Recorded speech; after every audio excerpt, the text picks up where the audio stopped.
estas nunca se cumplen. Tú nos decías, el 20 de enero lograron por esta orden de alejamiento no solo de Karina, sino también de la vecina de Karina contra quien fue su pareja. Y el tipo volvió igual, rompió un vidrio, amenazó a su expareja con un cuchillo delante de sus hijos. Es una situación que me gustaría que abordáramos de qué es lo que está pasando y cómo estamos realmente cuidando a las mujeres que están siendo víctimas de violencia física, psicológica y económica, pero eso lo vamos a ver al regreso a la... Seguimos avanzando en nuestra conversación y la verdad es que aparecen nuevos antecedentes respecto a este macabro hallazgo. Finalmente se encontró a María Amparo Velázquez, esta mujer de 62 años que estaba desaparecida desde el 4 de septiembre, la última persona en verla y en entregar esta supuesta versión de que se había ido con alguien que había encontrado en internet a pasar unos días a San Antonio y nunca más había vuelto.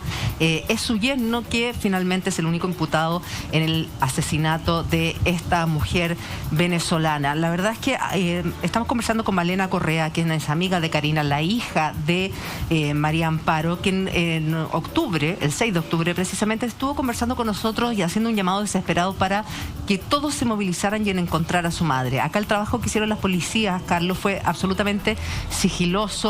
Empezó a encontrar ciertas contradicciones de parte de quien fue pareja de Karina en cuanto a qué fue lo que pasó ese día 4 de septiembre con su suegra, y poco a poco comienzan a apretarlo hasta que este hombre entrega los antecedentes de dónde estaría el cuerpo de esta mujer.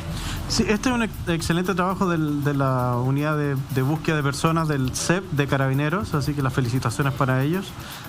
Y aquí vemos también cuánto tarda realmente una investigación. Esta es una investigación de más de 4 meses de un proceso de desaparición. Vuelvo a insistir, enviar las condolencias a toda la familia por el lamentable hallazgo que hay, pero ya se logra encontrar a un imputado que en este momento está siendo formalizado y también a la persona que lamentablemente está siendo buscada. Pero sí me llama profundamente la atención lo que vive esta familia en una instancia, el desamparo que hay como mujer, porque es una mujer extranjera que viene a Chile buscando nuevas oportunidades con sus madres, con sus hijos, y lamentablemente tampoco el país tiene la capacidad de poder, ni a ella ni a ninguna persona que vive en Chile, lamentablemente lo hemos visto en muchos casos, ninguna mujer tiene el apoyo estructural de una estructura del Estado para apoyar a esas mujeres que si tiene un problema de violencia doméstica pueda salir de esa casa, no depender del abusador y que pueda estar un tiempo prolongado en una casa de acogida, sacarla de ese entorno y muy bien por Malena, que es el apoyo de ella, pero ese apoyo de amistad evidentemente también tiene que ser acompañado por un apoyo psicológico que debe ser entregado por el Estado y que lamentablemente esto no termine en estas condiciones con una persona o con una mujer, o tenemos un nuevo femicidio, una mujer asesinada,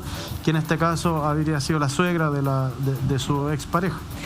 Malena, queremos seguir conversando contigo, pero antes de la pausa le dejamos instalada la pregunta a la diputada Castillo, que está con nosotros acompañándonos respecto a qué pasa con las órdenes de alejamiento frente a agresores. En el caso de Karina, los últimos meses, a partir de la desaparición de su madre, quien fue su pareja y la última persona en ver a su madre, empezó a hostigarla, se puso más violento según el relato que hace Malena, hasta que finalmente Karina y su vecina tienen que poner una orden de alejamiento, orden que no se cumplió, porque hoy día es muy complejo que el agresor respete una medida así. Sí, bueno, uno de los principales problemas cuando hay violencia de género es que las mujeres no sienten que al realizar la denuncia vayamos a tener una protección adecuada por parte del Estado. Y muchas veces, incluso hacer la denuncia puede ser peor que tratar de manejar la situación o de creer que se maneja la situación en el ámbito de la privacidad. Y eso a nosotras, en el periodo que está por terminar, fue una de las motivaciones de la bancada feminista, Julieta Kirchner, y logramos avanzar en algunas cosas. Lo que decía Claudio a propósito del cambio en la modificación de la tipificación del femicidio, que antes solamente estaba relegado para relaciones sexoafectivas y que hoy día es distinto y solamente y además se puede aplicar el femicidio cuando ese crimen se produce en razón de su género o en temas, por ejemplo, como la violencia económica que se ejerce contra la mujer o otra mujer que no necesariamente es su pareja. También logramos avanzar en la ley que establece el monitoreo telemático justamente a propósito del tema de las órdenes de alejamiento, porque ¿cómo se controlan las órdenes de alejamiento? Generalmente se le da a una comisaría la ronda para que se preocupe de que esa mujer no esté siendo acosada con una persona que no se puede acercar a tantos metros. Pero es muy difícil de fiscalizar. Es muy difícil que todas las mujeres víctimas tengan un carabinero en la puerta que pueda estar resguardándola. Entonces se hizo esta ley, que yo ahí quiero valorar el esfuerzo transversal que se hizo también por parte de la ministra Salaquet, pero principalmente que su autora principal es la senadora Adriana Muñoz. Y esta ley en lo que consiste es en poner un brazalete electrónico tanto a la víctima como al victimario para que cuando se produzca este acercamiento a X metros que determine un tribunal, esto tire una alarma, inmediatamente dispositivos policiales puedan llegar a ese lugar y evitar justamente que ese encuentro se produzca.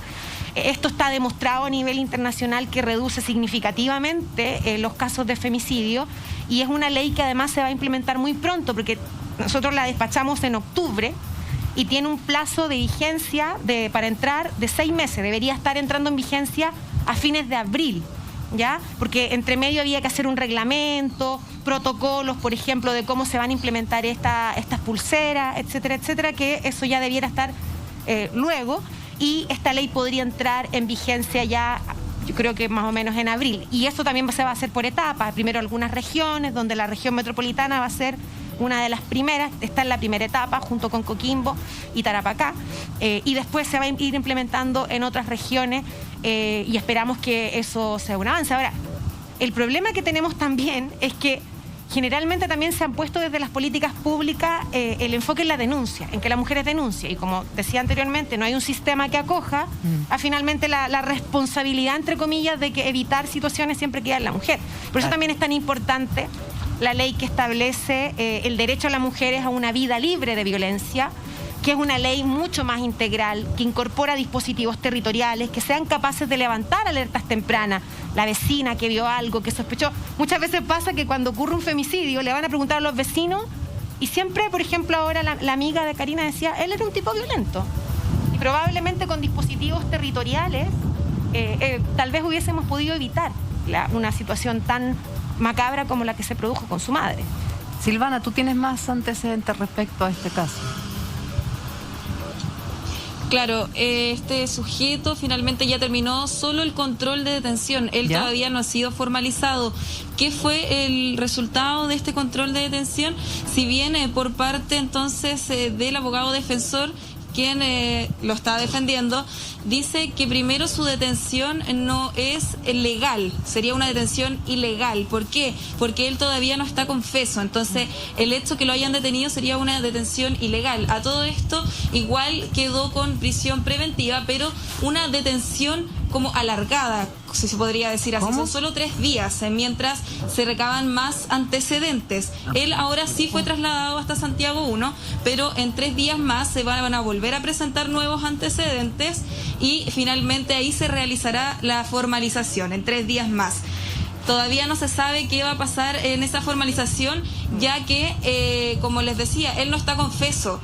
Entonces no han podido tener la certeza de que él sería el autor de este femicidio. Si bien por parte entonces de la Fiscalía de igual forma se le dio esta detención ampliada, 3 días va a estar en Santiago 1 y ya se recabarán más antecedentes para ver finalmente si queda en prisión preventiva o si tiene alguna asistencia de plano. Claudio, yo creo que tienen más antecedentes, manejan más esta información, si nos podrías explicar. Sí, ningún problema. Mira, lo que pasó básicamente es que efectivamente se controló la detención, pero no se le formalizó al individuo por el hecho de que la Fiscalía necesita ampliar el plazo de detención para obtener mayores antecedentes para poder formalizarlo como corresponde. Eso quiere decir que lo ampliaron al máximo que da la ley y eventualmente cumplido este plazo se va a llevar a cabo la audiencia de formalización. Por mientras él sigue en prisión preventiva. Ahora bien, el crimen es es demasiado complejo de investigar y tiene muchas aristas. Recién el día de hoy dieron con el cuerpo de la víctima por efecto de la declaración de él. Efectivamente, él no ha confesado haber cometido el delito. Él solamente confesó o señaló a las policías el lugar que curiosamente es el lugar donde la parte del cerro donde se encuentra parte del cuerpo de la víctima. Ahora, hay que vincularlo, y ese es el tema que la ciencia forense es la que hace, vincularlo a él con la comisión del delito, porque una cosa es que él sepa dónde se cometió el delito, dónde está el cuerpo del delito, pero eventualmente otra cosa muy distinta es que él tal vez haya cometido el delito. Y ahí es donde la ciencia forense es la que habla y la que dice cuando la víctima o el cuerpo de la víctima te puede entregar antecedentes para saber quién fue el que cometió este horrible crimen en contra de esta pobre ciudadana. En los próximos días podría ser imputado este sujeto. Tiene que ser formalizado. O sea, claro, formalizado, y ahí conoceríamos la calidad de autor o encubridor. O autor tal vez en una calidad de instigador, porque tal vez contrató una tercera persona, autor mediato, contrató una tercera persona para que este tercero cometa el delito y haga todo lo que él sabe. ¿Cómo él iba a saber en qué parte del cerro estaba el cuerpo de la víctima? Claro. No, claro. ¿Cómo? ¿Qué parte? Sí, es muy simple. Sí. O él lo hizo o sabe quién lo hizo. Exacto. Es tan simple como eso. Además que es un cerro que en los últimos meses ha sido bien polémico. En ese sector se trató de instalar una toma Sí. hace algún tiempo, que fue desalojada de inmediato por carabineros. Entonces yo creo que por eso estaba tan atento a lo que estaba pasando en esa situación. Malena, te mandamos un abrazo gigante. Por favor, a través tuyo nuevamente reiterarle las condolencias a Karina, y cuente con nosotros para hacer justicia, para que no quede impune María Amparo, lo que podamos ayudarle. Sí. Aquí estamos. Eso es lo que les quería decir yo, igual agradecerles por la preocupación, que entiendan a Karina igual, Sí. no está pasando su mejor momento ni toda la familia. También quiero aclarar que yo aquí no estoy diciendo quién es el culpable, yo estoy queriendo decir que en Chile se tiene que hacer justicia, que esto no vuelva a pasar, Exacto. que las mujeres nos tenemos que apoyar, que así como uno le brinda una ayuda a una amiga para que tome fuerza, esa es la idea de tomar fuerza yo ahora y decirlo en la tele, que nos tenemos que ayudar. Yo no soy quien para decir quién hizo el acto, eso tiene que llegar a la justicia, ellos tienen que Eso llegar en materia de la al justicia. fin de esto, para eso están. Yo no estoy culpando a nadie, yo solamente estoy dando la declaración de lo que yo viví con Karina, de los días que sí yo vi que la hostigaba, es lo que yo vi, no estoy diciendo nada de lo que no vi, yo no estoy clara en qué es lo que pasó, porque obviamente no sé bien cómo sucedieron las cosas. Lo importante es que yo pido, que lo importante es que se llegue al final, que se haga justicia, que el que la persona que actuó de esa manera pague como tiene que pagar en este país, y esto ya se termine.